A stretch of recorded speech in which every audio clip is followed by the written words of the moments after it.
정치톡 시간입니다. 5월 18일 정치면을 장식한 뉴스는 무엇이었는지 첫 번째 정치톡부터 만나보시죠. 4.15 총선 사전투표 조작 의혹을 제기해온 미래통합당 민경욱 의원. 최근 자신의 주장을 반박하거나 동조하지 않는 당내 인사들을 작심한 듯 강하게 비판했는데요.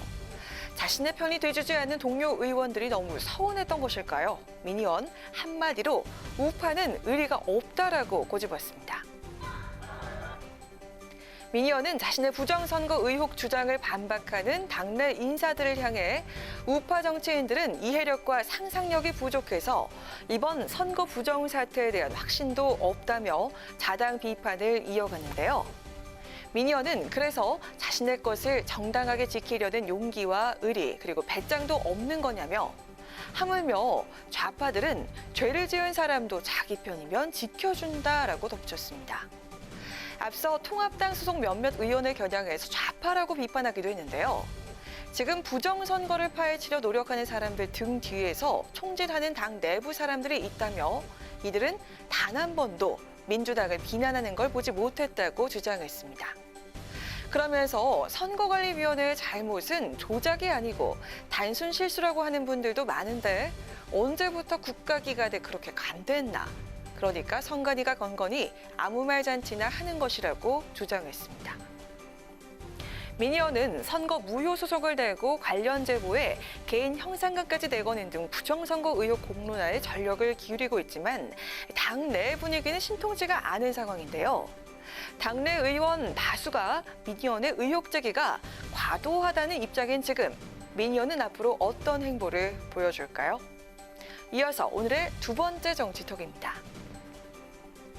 공공기관의 온라인 서비스를 받기 위해서 반드시 사용해야 했던 공인인증서. 그동안 사용자의 불편을 초래한다는 눈총을 받아왔는데요.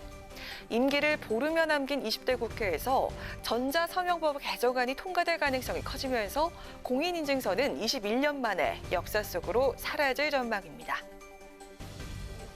지난 1999년에 도입된 공인인증서는 보안 프로그램 설치부터 본인 인증에 이르기까지 많으면 10단계 이상을 거쳐야 할 만큼 복잡한 절차 때문에 번거로움의 대상이었는데요. 이 같은 불만이 이어지자 정부가 지난 2018년 전자서명법 개정안을 냈습니다. 개정안은 시장 독점을 통해 서비스 혁신을 저해하고 사용자 불편을 낳는 공인인증서 제도를 폐지하는 내용이 골자인데요.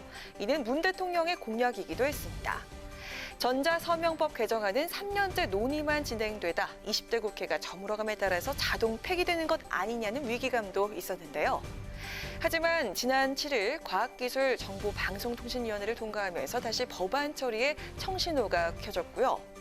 전자서명법 개정안에 대해 여야 모두 공감하고 있어 오는 20일 20대 국회 마지막 본회의에서 무난하게 처리될 것으로 예상되고 있습니다.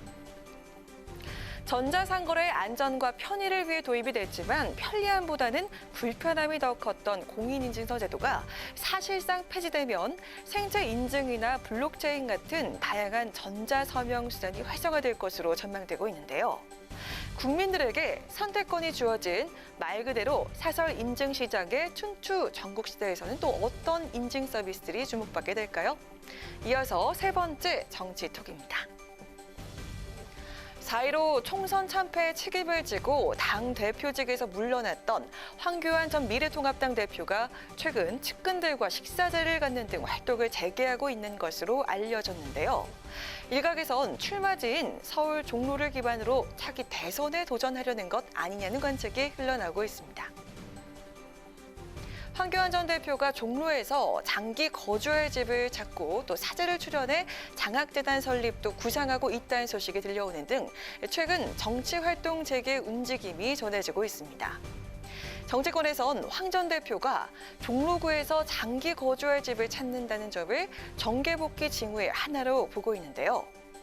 원래 서울 서초구 잠원동에 살던 황 전 대표는 총선을 2달 앞둔 지난 2월 종로구 명륜동의 한 아파트로 거주지를 옮겨서 현재까지 살고 있는 것으로 알려졌습니다.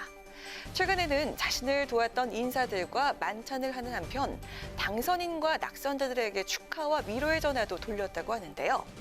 이 소식이 전해지면서 보수 진영 내에서는 황 전 대표가 정계 복귀 시동을 거는 것이 아니냐는 관측이 나오고 있습니다.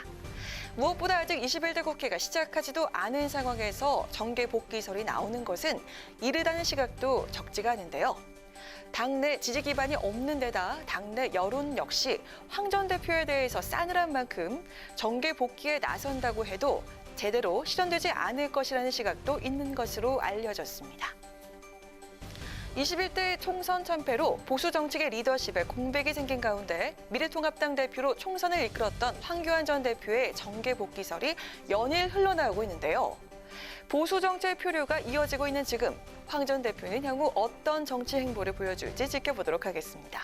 이상 지금까지 강아랑의 정치톡이었습니다.